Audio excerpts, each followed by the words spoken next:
बेटियों की सुरक्षा की दुहाई, लेकिन जब खुद पर आए तो बेटी के वकील से डर गए अजीत अंजुम। नमस्कार साथियों, आप देख रहे हैं जन जागरण मंच, एक ऐसा मंच जो सत्य को सामने लाने से कभी पीछे नहीं हटता। आज हम एक ऐसे पत्रकार की सच्चाई को बेनकाब करेंगे जो स्टूडियो में बैठकर बेटियों की सुरक्षा का पाठ पढ़ाते हैं, लेकिन जब खुद पर आंच आई तो उन्होंने वही किया जो एक अपराधी करता है, सच बोलने वाले वकील को ही हटाने की याचिका दायर कर दी। हम बात कर रहे हैं अजीत अंजुम की, वही अजीत अंजुम जो कभी दूसरों पर उंगली उठाते थे, आज खुद कटघरे में खड़े हैं। जब एक धर्मगुरु को निशाना बनाया गया साल 2013, एक लड़की द्वारा पूज्य बापू आसाराम जी पर आरोप लगाया गया, उसके बाद क्या हुआ आप सबको याद होगा। हर न्यूज चैनल पर एक ही सुर, एक ही एजेंडा, बेटी को न्याय चाहिए, बापू को जेल भेजो। लेकिन क्या ये बेटियों के लिए लड़ाई थी या सिर्फ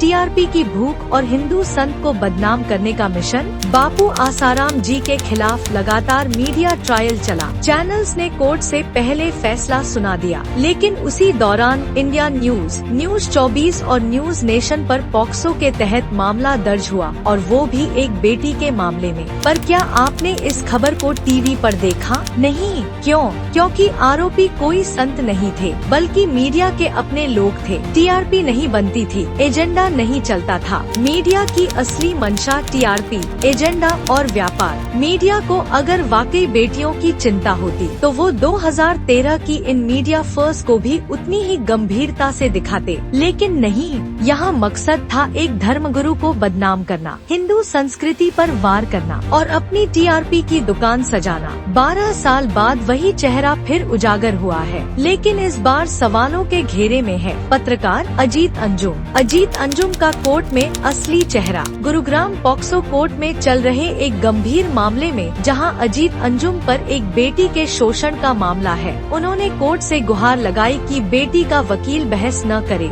जी हाँ, वो ही वकील एडवोकेट धर्मेंद्र मिश्रा, जो पीड़िता की ओर से अदालत में मजबूती से पक्ष रख रहे हैं। याचिका में क्या कहा गया कि वकील पक्षपाती है, न्यायिक प्रक्रिया प्रभावित हो सकती है, पर हकीकत ये है कि अजीत अंजुम को डर था कि अगर धर्मेंद्र मिश्रा जैसे निर्भीक वकील बहस करेंगे तो सच्चाई सामने आ जाएगी और सजा तय है। लेकिन कोर्ट ने इस याचिका को सिरे से खारिज कर दिया। कोर्ट ने दो टूक कह दिया, आप आरोपित हैं, आप तय नहीं कर सकते कि पीड़िता की तरफ से कौन वकील होगा। जब सवाल खुद पर उठे तो पत्रकार बन गए अपराधी। सोचिए, जो व्यक्ति टीवी पर बेटी बचाओ की बड़ी बड़ी बातें करता है, वो अदालत में जाकर बेटी की लड़ाई लड़ने वाले वकील को हटाने की कोशिश करता है। क्या ये है पत्रकारिता? क्या ये है नारी सुरक्षा की मानसिकता? क्या सिर्फ दूसरों पर उंगली उठाना ही पत्रकारिता है? और जब खुद पर सवाल उठे तो बेशर्मी से कानूनी हथकंडे अपनाना? अकेले अजीत अंजुम नहीं, कई नाम है इस फहरिस्त में। दोस्तों, अजीत अंजुम अकेले नहीं है। आज देश के कई नामचीन पत्रकार, दीपक चौरसिया, चित्रा त्रिपाठी, सैयद सोहेल कहीं न कहीं एजेंडे पर काम करते हैं। ये वही लोग हैं जो